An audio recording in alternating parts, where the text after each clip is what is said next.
जय गुरु जी दोस्तों, यह है आपका अपना प्रिय आरजे आदि आदि का शब्द मानुस और आपके लिए लेकर आया है आपका मनपसंद प्रोग्राम पॉजिटिव कर्मा। आज है एपिसोड नंबर 693। शुरुआत करता हूँ आज के इस कार्यक्रम के कुछ इस प्रकार। दिन है मंगलवार।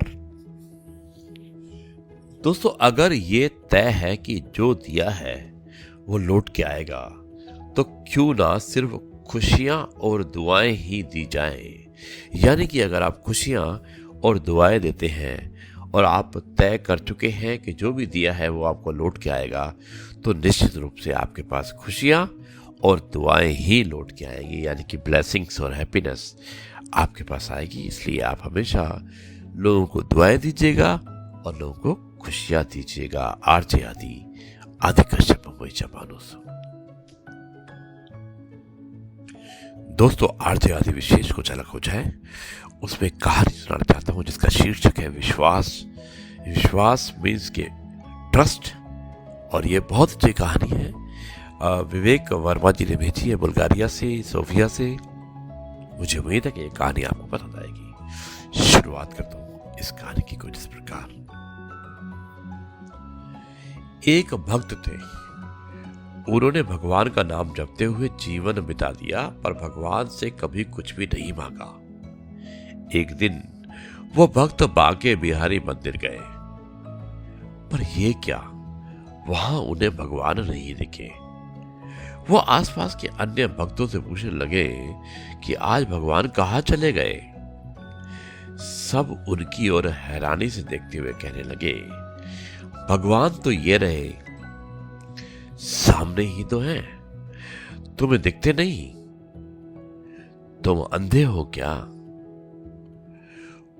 उन भक्तों ने सोचा कि सबको दिख रहा है, मुझे क्यों नहीं दिख रहा। मुझे ये सब दिख रहे हैं, भगवान ही क्यों नहीं दिख रहे। वो इस भक्त की, जो भक्त आया था, उसकी सोच थी कि मुझे क्यों नहीं दिख रहे अगर सबको दिख रहे हैं। ऐसा विचार कर उसका अंतःकरण गिलानी से भर गया। वो सोचने लगा कि लगता है कि मेरे सर पर पाप बहुत चढ़ गया है, इसलिए मुझे भगवान नहीं दिखते, और मैं इस शरीर का अंत कर दूंगा। आखिर ऐसे शरीर का क्या लाभ जिसमें और जिससे भगवान ही ना दिखते हो। ऐसा सोचकर वो भक्त यमुना नदी में डूबने चला गया। इधर अंतर्यामी भगवान एक ब्राह्मण का वेश बनाकर एक कोढ़ी के रूप में और कोढ़ी के पास पहुंचे और कहा कि ऐसे ऐसे एक भक्त यमुना को जा रहे हैं, उनके आशीर्वाद में बहुत बल है, यदि वे तुम्हें आशीर्वाद दे दें तो तेरा कोढ़ तुरंत ठीक हो जाएगा। ये सुनकर कोढ़ी यमुना की ओर दौड़ा और उस भक्त को पहचान कर उसका रास्ता रोक लिया और उसके पैर पकड़कर उससे आशीर्वाद मांगने लगा। भक्त कहने लगा कि भाई, मैं तो पापी हूं, मेरे आशीर्वाद से क्या होगा। पर जब बार बार समझाने पर भी कोढ़ी ने पैर नहीं छोड़े, तो उस भक्त ने अनमने भाव से कह ही दिया कि भगवान तेरी इच्छा पूरी करे। ऐसा कहते ही कोढ़ी बिल्कुल ठीक हो गया, पर वो भक्त हैरान हो गया कि ये चमत्कार कैसे हो गया।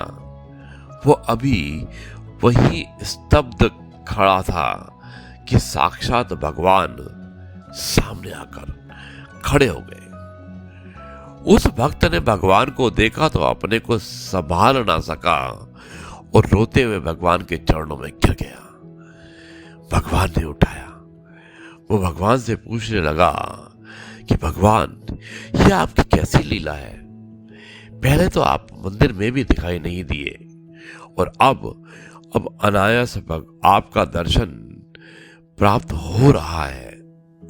भगवान ने कहा कि भक्तराज, तुमने जीवन भर जाप किया है, पर अभी और कभी भी कुछ भी नहीं मांगा।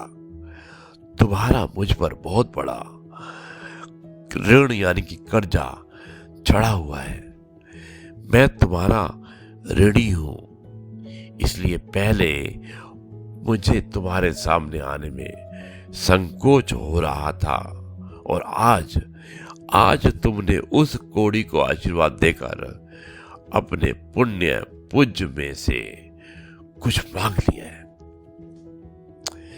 जिससे अब मैं कुछ ऋण मुक्त हो गया हूं। इसलिए मैं तुम्हारे सामने प्रकट होने की हिम्मत कर पाया हूं। ये भक्त धन्य है जो भगवान का नाम तो जपते हैं, पर बदले में भगवान से कभी कुछ मांगते नहीं है। दोस्तों, जीवित जिनके भगवान भी ऋणी है, भक्त के बस में भगवान ही होता है। ये आप याद रखिएगा। ये है आपका अपना प्रिय आरजे आदि का मुंबई चा मानुस, और आपके लिए लेकर आया आपका मनपसंद प्रोग्राम पॉजिटिव कर्मा। आज मैंने एक बहुत ही अच्छी कहानी सुनाई थी, और मुझे उम्मीद है जिस कहानी का शीर्षक था विश्वास यानी कि ट्रस्ट, आपको पसंद आई होगी। अब मैं इस कार्यक्रम को यहीं पर समाप्त करता हूँ, और कल आपसे एक बार फिर मुलाकात होगी कुछ नई बातों के साथ। तब तक के लिए कहता हूँ नमस्कार, जय हिंद, वंदे मातरम, जय गुरु जी, शुक्राना गुरु जी।